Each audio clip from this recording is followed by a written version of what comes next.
Gracias. Perdón, no vi. ¿Quién va a ser? ¿Alguien va a ser neuro? Ah, bueno, ya, los neuros, pues ya, ¿verdad? Órale, hay varios, órale, súper bien. Entonces, bueno, pero la mayoría que se va a dedicar a otra cosa, creo que quise enfocar la plática a tips o perlas que yo le digo para el diagnóstico de Parkinson, ¿no? Como vamos a ver, el Parkinson a veces se mal diagnostica o se sobrediagnostica, ¿no? Y es clave para usted. Me acuerdo mucho me imagino que todos conocen a Alejandro Alpírez, el reuma, compañero mío de la residencia. Nunca se me va a olvidar porque a ustedes les va a pasar también, ¿no? O sea, él tuvo esa capacidad de reconocer un Parkinson inicial, literal cuando iba iniciando. Y en vez de que ese paciente estuviera perdido 3, 4 años, que le dijeran, oye, esto es estrés, etcétera, la verdad, con toda su capacidad, hizo un diagnóstico de Parkinson. Deja tú que me lo haya mandado a mí o no, eso es lo de menos. Pero ese paciente ya tuvo un beneficio a futuro, ¿no? Eso fue hace 6, 7 años, el paciente creo que ya está cerca de operarse, o sea, es otro caminito.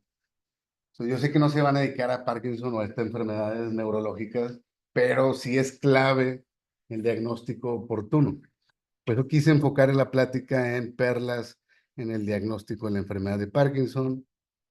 Entonces, ¿por qué es importante hablar de Parkinson, no? En este último reporte del 2016, ya tiene algún tiempo, pero en 2018, del Lancet Neurology, esta colaboración, encontraron o determinaron que el Parkinson es la enfermedad neurodegenerativa con mayor crecimiento en los últimos años, más que Alzheimer.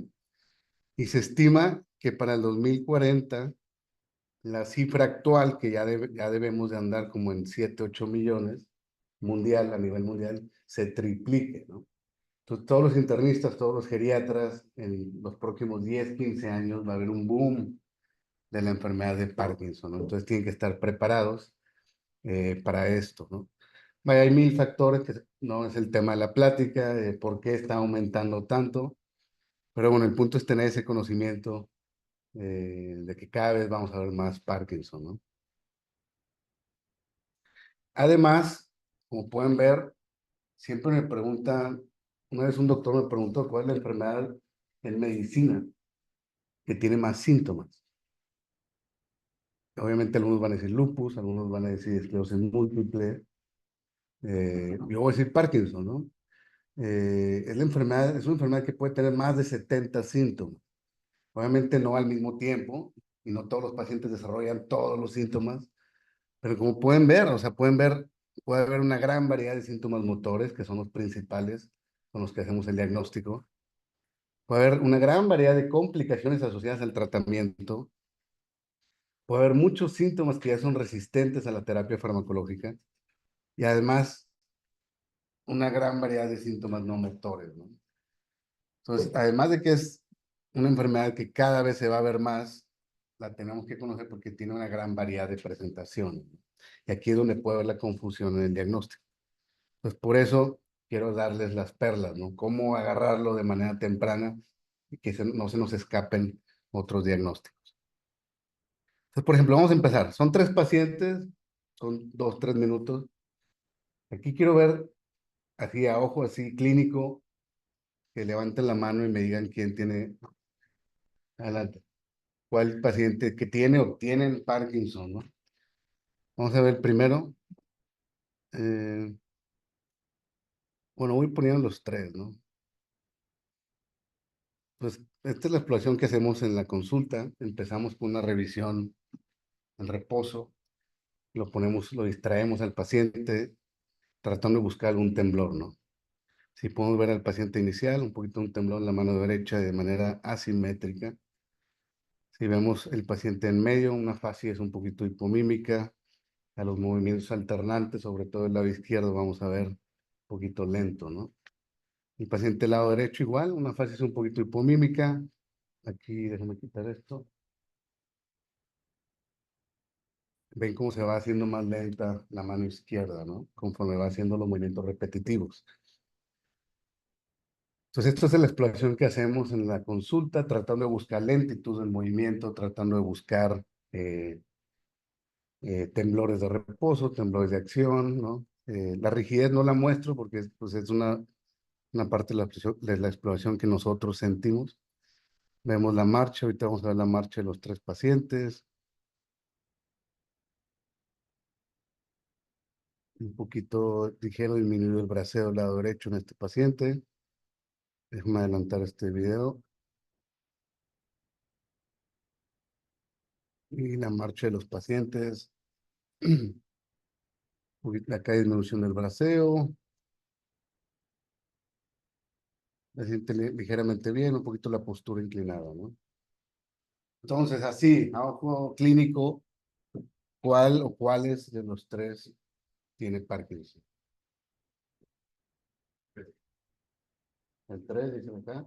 A los tres, muy bien. ¿Alguien más? Vaya, nada más así, lo que a ojo de buen cubero, ¿no?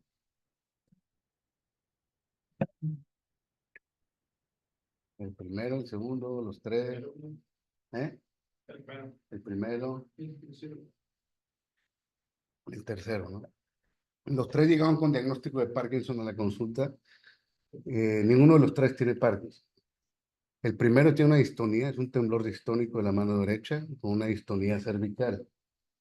El segundo tiene un parkinsonismo, estoy de acuerdo, es un parkinsonismo por una calcificación de los ganglios de la base por hipercalcemia. Y el tercero sí tiene parkinsonismo, pero es un parkinsonismo por Klinefelter. Es una mutación, tiene Klinefelter. Entonces, más que nada, lo que quiero que vean es, no todo parkinsonismo es Parkinson. Entonces, vamos a entrar con las perlas a ver cómo podemos hacer más certeros en el diagnóstico. Eh, Como pueden ver, antes de las perlas, perdón, como pueden ver la certeza diagnóstica, ¿cómo hacemos el diagnóstico con criterios clínicos? Desgraciadamente todavía no tenemos un estudio, aunque cada vez creo que nos acercamos más, ahora con la biopsia de la piel, los estudios de imagen, pero siguen siendo clínicos, ¿no? Utilizando los criterios anteriores, los de los del Queen Square, la certeza diagnóstica era un 80%. O sea, 2 de cada 10 se te iban a escapar, ¿no? Si te dedicabas a esta enfermedad, que se considera en este paper como experto, pues ese porcentaje aumentaba, ¿no? Aquí la primera perla que les quiero decir es el seguimiento. Ven cómo el porcentaje de diagnóstico aumenta con el seguimiento. Entonces, muchas veces no hay que acelerarnos. Si no sabemos qué tiene en la primera consulta, siempre les digo, hay que dejar el ego antes del consultorio, antes de entrar al consultorio. Hay que colgarlo ahí en la puerta, porque muchas veces el diagnóstico de Parkinson se hace. Entra el paciente y le dices, ya tienes Parkinson, ¿no? Y hasta te sientes más padre, ¿no? Eso hay que dejarlo afuera. Y muchas veces el seguimiento, las consultas nos van a dar más certeza diagnóstica. Esa es la primera. No se aboracen. De hecho, me pasó el antier, ¿no? Francisco, fueron 2 pacientes que con el seguimiento cambié el diagnóstico, ¿no? Y eso puede pasar. Entonces hay que darle tiempo a veces. La nueva escala, que es la MDS-UPDRS, es más específica, que es la que usamos actualmente. Y con esta nueva escala, si ven, la certeza de diagnóstico aumenta. Pero aún así hay fallas en el diagnóstico, ¿no? Entonces, lo que quiero, con los tips que les voy a dar, tratar de mantenernos al menos en un 90% de certeza diagnóstica, ¿no? A veces es difícil, pero tratar de aumentar ese porcentaje que acá parecía de 75, tratar de ayudarlos a que no se nos escapen. ¿Dónde se cometen los más errores? La mayor cantidad de errores diagnósticos es al inicio, un Parkinson que va iniciando y un Parkinsonismo ya más tardío, o sea, los geriatras, por ejemplo. Como va iniciando en los internistas, o sea, a los 50, o ya más tardío, arriba de 65, es donde más se cometen los errores diagnósticos. En mi experiencia, que aquí nació la tesis de Andrea Gaitán, R4 de Medicina Interna, de 10 pacientes que venían conmigo a la consulta con diagnóstico de Parkinson, me empecé a dar cuenta que solamente 4 tenían Parkinson, 3 o 4. O sea, un 60% de mi experiencia tenían otro diagnóstico. Entonces, aquí nació la tesis de Andrea, que es lo que estamos trabajando, tratando de encontrar qué síntomas hacen pensar a la población en que este paciente tiene Parkinson o que no tiene Parkinson.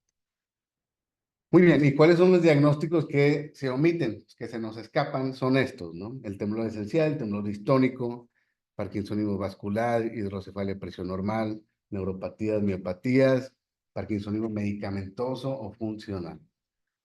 Muy bien, entonces vamos a empezar. ¿Cómo hacemos el diagnóstico? Obviamente no vamos a repasar todo, simplemente es una manera de ir guiando la plática.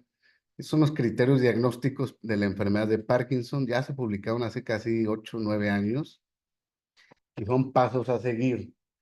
Por eso les digo, traten de evitar ver al paciente que entra a la consulta porque camina lento y tiembla, traten de evitar ese diagnóstico de pasillo, ¿no? Seguimos 4 pasos. El primer paso es ver si el paciente tiene parkinsonismo. Es bien raro que el paciente llegue a la consulta por rigidez, ¿no? Es bien raro.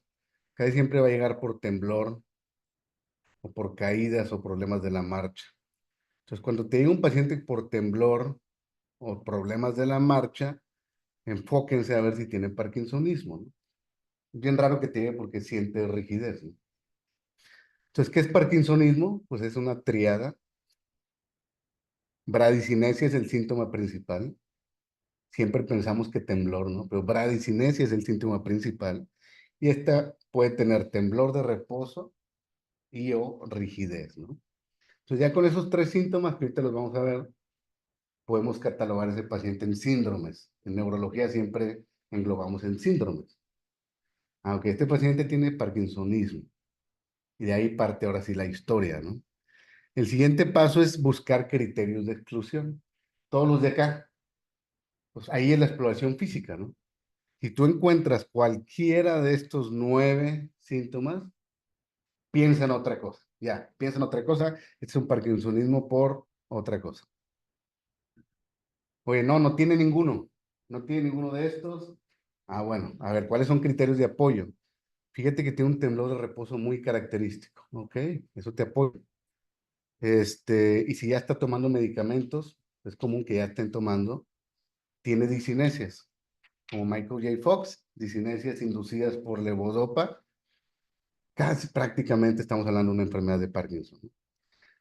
Entonces, Parkinsonismo no tiene nada de estos, oye, tiene algunos criterios de soporte, ya tienes que estar pensando en Parkinson mientras no tenga banderas rojas o tenga menor cantidad de banderas rojas, ¿no? Que son todas estas. O sea, puede tener 1 o 2 banderas rojas mientras tengas criterios de apoyo que son los de arriba. Así hacemos el diagnóstico de la enfermedad de Parkinson, ¿no? Con esa certeza que ya les decía. Pero hay algunos síntomas que quiero que vean. Un parkinsonismo de miembros inferiores por más de 3 años. Un parkinsonismo de las piernas, que solamente se queden las piernas, que no progrese, piensen en otra cosa. O sea, problemas de la marcha. Problemas de la marcha, mucho piernas, enfóquense en otra cosa. Obviamente que busquen medicamentos. Busquen medicamentos que causen parkinsonismo dentro de la historia clínica. Ahorita vamos a hacer una lista de todos los medicamentos.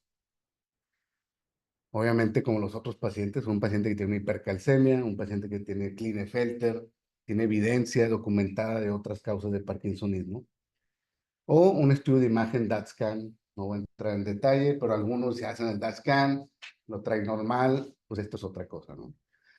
Te quería resaltar estos porque todos los demás son parte de los parkinsonismos atípicos, ¿no? Que no es tema de la clase. De las banderas rojas que quiero resaltar es el número 2, que no progresen. Un paciente que no progresa en 5 años, obviamente sin tratamiento, está muy similar, muy similar. Esto es otra cosa. Piensen en otra cosa, ¿no? Un paciente que no tenga síntomas no motores. Chequese eso. Un paciente que no tenga pérdida del olfato, que no tenga estreñimiento, que no tenga disautonomías, que no tenga depresión, insomnio, etcétera.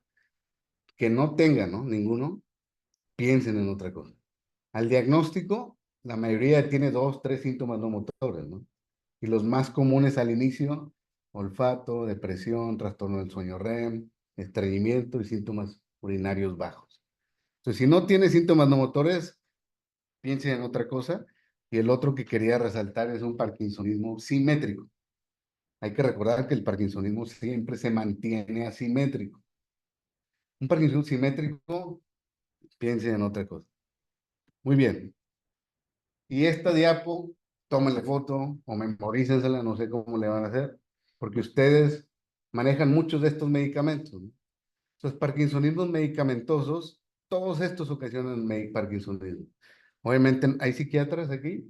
No, ¿verdad? No hay psiquiatras. Pero bueno, ellos manejan prácticamente los primeros, pero todos los demás, todos los de cardio, bueno, no todos, hay muchos de cardio que ocasionan parkinsonismo. Y hay que estar atentos. Hay muchos gastrointestinales que causan parkinsonismos, sobre todo todos los que bloquean los receptores de dopamina. La clevoprida se utiliza muy, he visto varios pacientes con clevoprida, uso crónico de clevoprida, desarrollan efectos adversos de medicamentos, ¿no? Además, medicamentos, como ya había dicho, de psiquiatría, algunos antiepilépticos, quimioterapéuticos, los que van a hacer onco, hay que estar atentos a estos medicamentos, antidepresivos, y los otros ya son más reportes de casos, ¿no? Pues los más comunes son los primeros 4 o 5, hay que tenerlos en mente. Muy bien, así es como hacemos el diagnóstico de Parkinson. Hay que buscar causas secundarias como medicamentos, etcétera. Entonces vamos a entrar en los tips, ¿no? Clínicos, para que no se les escapen los diagnósticos, cómo podemos evitar errores al inicio. Un Parkinson que va empezando, para que esta tasa de errores diagnósticos se disminuya. Voy a ir poniendo los videos. Lo que tienen que buscar al inicio, obviamente si el paciente tiene temblor, es que los síntomas tienen que ser unilaterales. Al inicio es unilateral y tiene una evolución muy clásica que afecta una mano, un pie y luego el pie del mismo lado o el pie y la mano del mismo lado. Esa es una evolución clásica y luego progresa al otro lado.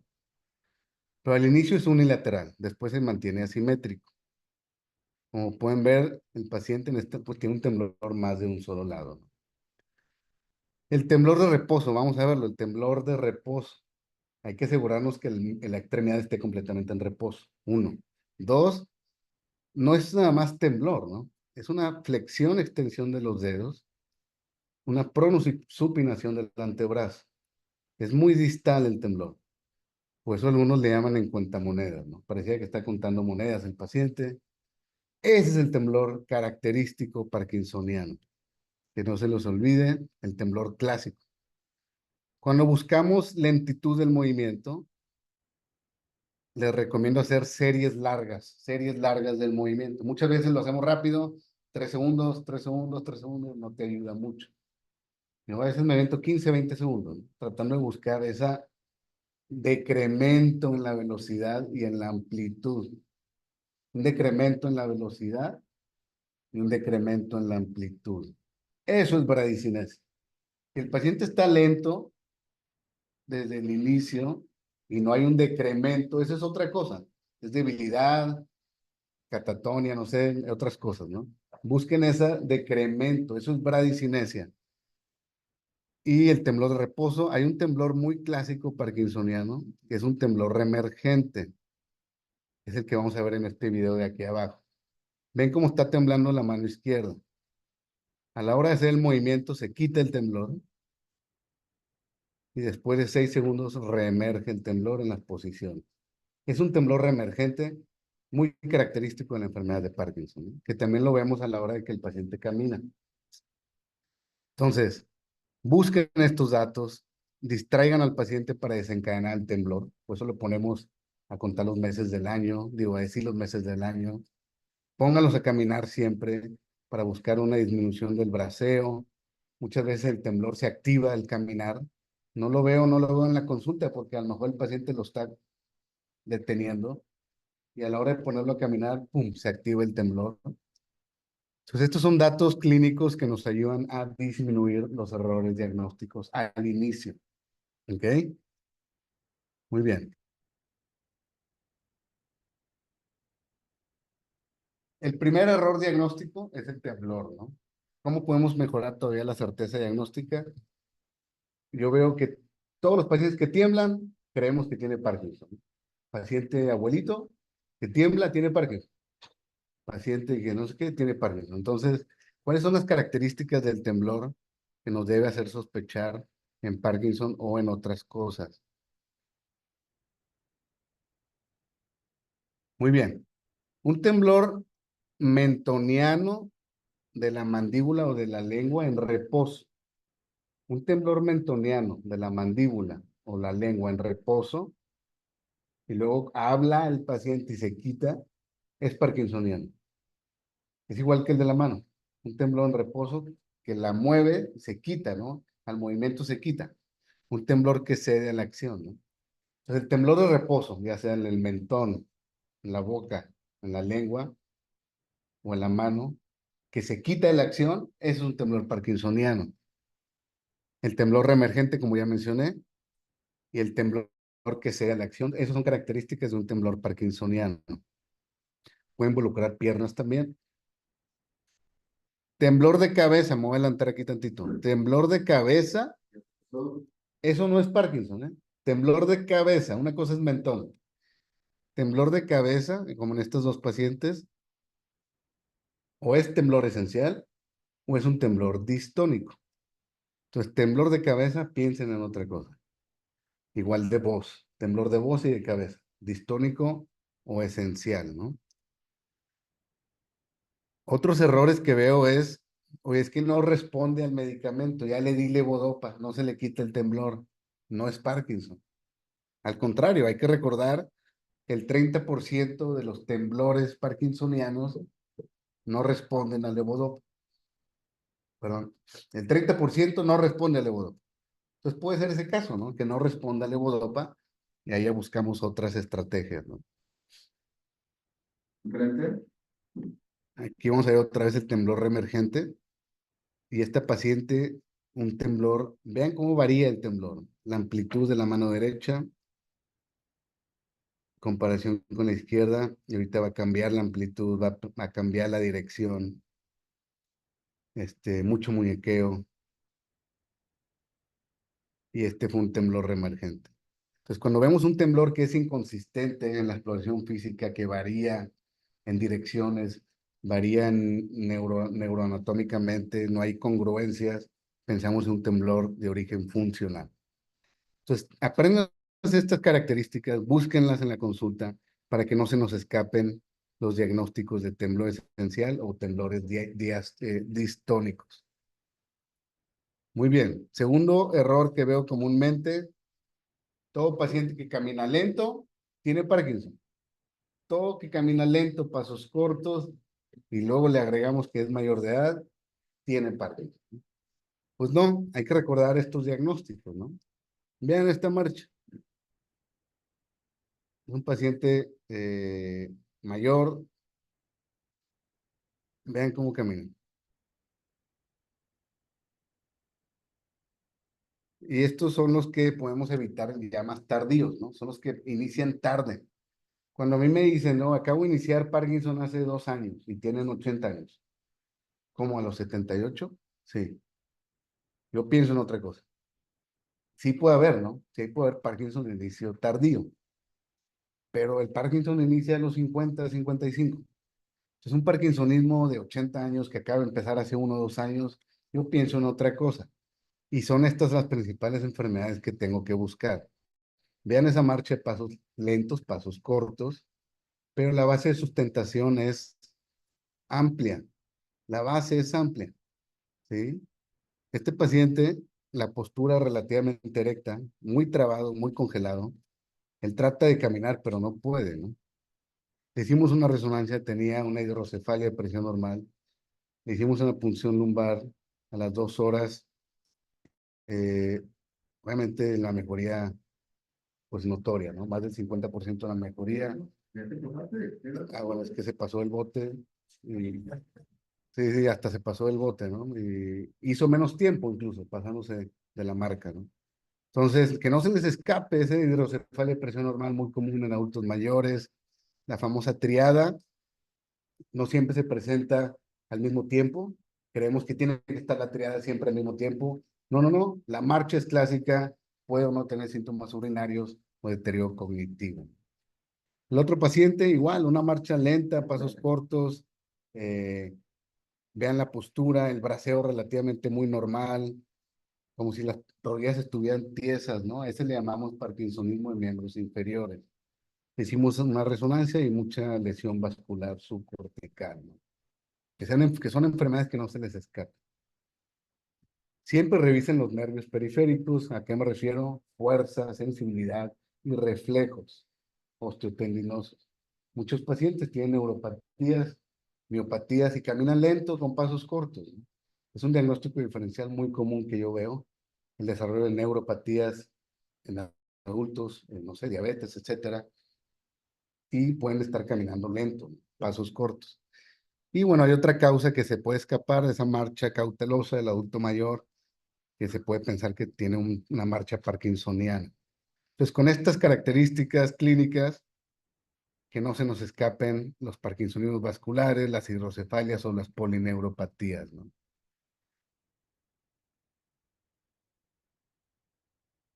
Y hablamos de los medicamentos también. Y el último error, ya para cerrar y dejar preguntas y comentarios, todo paciente que está lento tiene Parkinson, ese es el otro, es que está lento, está muy lento, ¿no? Tiene Parkinson. Pero no, hay que recordar los parkinsonismos atípicos, ¿no? Hay enfermedades que se parecen al Parkinson, que son los primos del Parkinson, y son estas cuatro. Cuando decimos parkinsonismos atípicos, nos referimos a estas cuatro enfermedades, ¿no? Atrofia de sistemas múltiples, una PSP, síndrome corticobasal. Este síndrome corticobasal puede progresar a diferentes patologías, incluido Alzheimer y la demencia de cuerpos de Lewy. Todos estos pacientes están lentos, todos tienen parkinsonismo. Pero ¿cuál es la diferencia? Hay características que no son típicas del Parkinson, por eso se dice atípicos. Paciente con parkinsonismo y muchas disautonomías y muy severas. Mucha hipotensión ortostática al inicio, muchos desmayos, disfunción eréctil, estreñimiento, muy severo. Además le haces una resonancia magnética y ves el signo de la cruz en el puente, como pueden ver aquí, y parentesidades en el puesto, un signo de la cruz, con disautonomías, con parkinsonismo, olfato normal, clave, no tiene pérdida del olfato, hay que pensar en atrofia de sistemas múltiples. Entiendo que hay un Parkinson que es muy disautonómico y a veces es difícil de diferenciarlo de esta atrofia de sistemas múltiples. El olfato nos puede ayudar, ¿no? El olfato perdido es más hacia Parkinson. Paciente con disautonomías y con ataxia cerebelosa, paciente muy atáxico, no puede hacer la marcha en tándem, no puede sostenerse en tándem, eh, como pueden ver en el video. Recordar que las pruebas en tándem son muy clínicas hacia algo cerebeloso. No lo puede realizar. La marcha a base amplia de sustentación, desequilibrio, un paciente con disautonomía, ataxia en el adulto, más de 60 años, sí o sí hay que pensar en atrofia de sistemas múltiples. Paciente con parkinsonismo, pero tiene alteración de los movimientos oculares. Vean los movimientos oculares. Siempre revisen los movimientos oculares en la consulta. Reflejos, marcha, movimientos oculares. No sigue la pluma, ¿no? Están completamente paralizados de manera vertical y muy limitados de manera horizontal, ¿no? Al seguimiento ocular. Un paciente con parkinsonismo, muy simétrico, con alteración de los movimientos oculares, obviamente tiene una voz muy ronca, tiene una marcha que le llamamos de bailarín, hay que pensar en PSP, ¿no? Deterioro cognitivo. Estos pacientes nos puede apoyar la resonancia magnética, como pueden ver aquí, una atrofia mesencefálica importante, pontina también. Algunos le llaman el signo del colibrí, ¿no? En la resonancia magnética. La otra que debemos, que no se nos pueden escapar, un paciente muy lento, pero con apraxias ideomotoras, ¿no? Como pueden ver aquí, vamos a adelantar el video. Le pido al paciente que haga lo mismo que yo, un signo de la paz, un signo de OK, o Longhorn sign, y no puede, ¿no? El paciente se le queda viendo la mano, no pueden ver, no puede realizar esos maniobras que están previamente aprendidas automáticamente. A ver, todos hagas un signo de la paz, más para revisar rápido, ¿verdad? Doctora. Muy bien, muy bien, muy bien. Entonces, busquen siempre apraxias, movimientos oculares, marcha, reflejos, que no se les escapen. Apraxias ideomotoras y vean cómo este brazo se mueve solo.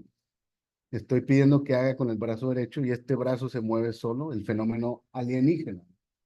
Entonces, fenómeno alien, apraxias, deterioro cognitivo, parkinsonismo, hay que pensar en un síndrome córtico basal.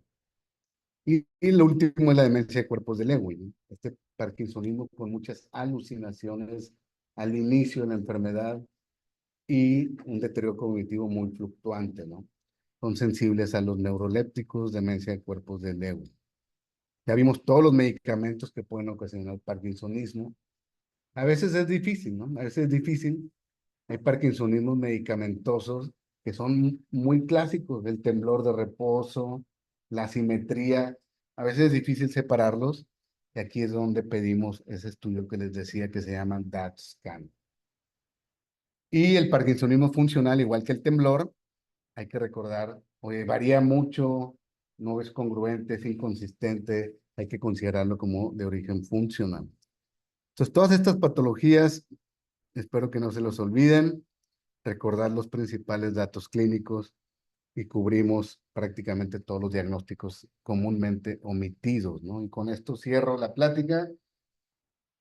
No se nos olvide, el Parkinson es la nueva pandemia, así le llamamos los que nos dedicamos a esta enfermedad. Se espera en los próximos años haya demasiados pacientes con Parkinson. El abordaje recomendado es seguir paso a paso, ¿no? No se dejen llevar con esos diagnósticos de pasillo. Muchos pacientes no tienen enfermedad de Parkinson, como vimos en los videos. Es importante para el pronóstico, ¿no? Del paciente. Yo siempre digo a los residentes, el diagnóstico de neurología lo obtenemos el 90% escuchando al paciente. El paciente nos dice los síntomas, ¿no? O sea, hay que escuchar. Yo entiendo que a veces en el metro, sobre todo, no tienes tiempo, ¿no? Pero si se puede, hay que dedicarle tiempo, hacer una buena historia clínica para que no se te escapen estos diagnósticos y tener presente todos los signos que ya les mencioné. Muy bien, con esto termino. Les presento mis dos Golden Retrievers, Parky y Dopey, mi familia y mis redes sociales. Muy bien, gracias.